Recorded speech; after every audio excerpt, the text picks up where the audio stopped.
When I was 17, I came home to silence. No footsteps, no laughter, no life.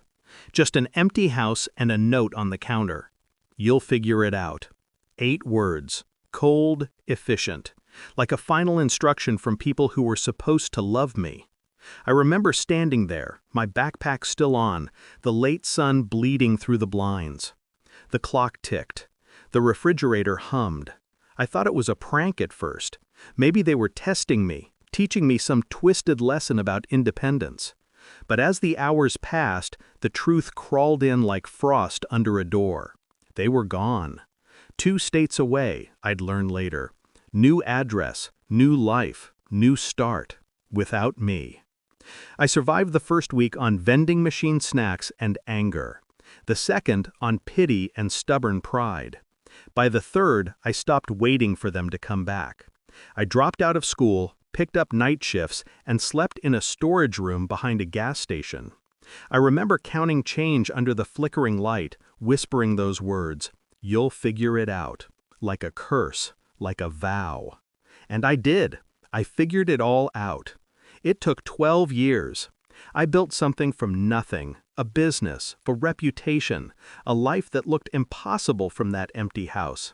I wore suits that fit, drove cars that didn't stall, and signed checks with a name they once told me wasn't worth anything.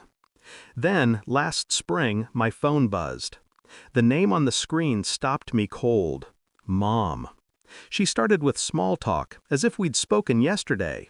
"I saw your company in the news. You've done so well for yourself." I let her talk, let her fill the silence she left 12 years ago. Then came the reason. Not love, not guilt, but need. They'd lost everything. My father's business collapsed, their savings drained, the house foreclosed. They wanted to reconnect. I almost laughed, but I didn't hang up. Instead, I said, "Of course. Let's meet." Because by then, I'd learned something about revenge. It doesn't have to be loud. It just has to be clean. I flew out to see them, the same 2 people who had vanished without a goodbye. They looked older, smaller. Time had carved guilt into their faces.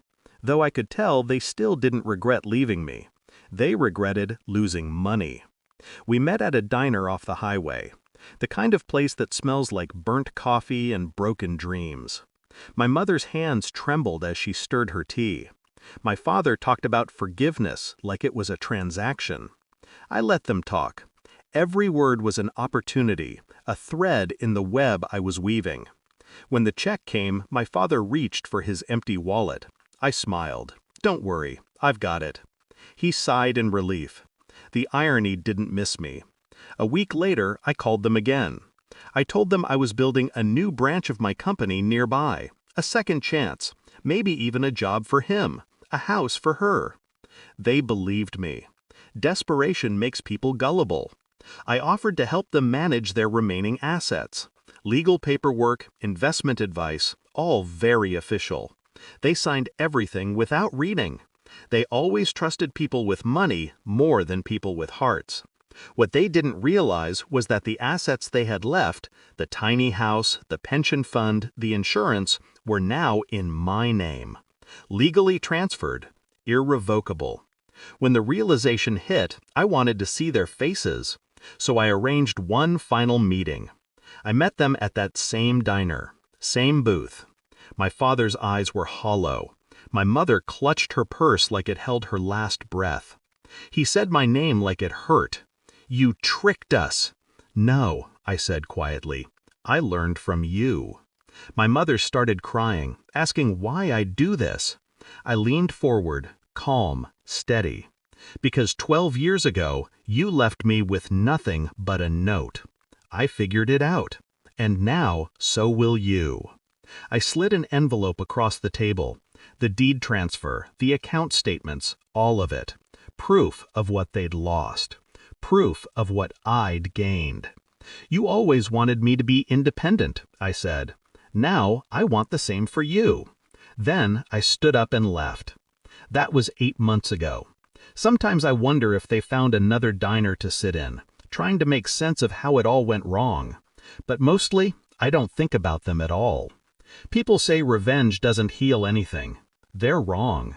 It doesn't heal, it balances. They built their lives on abandonment. I built mine on survival.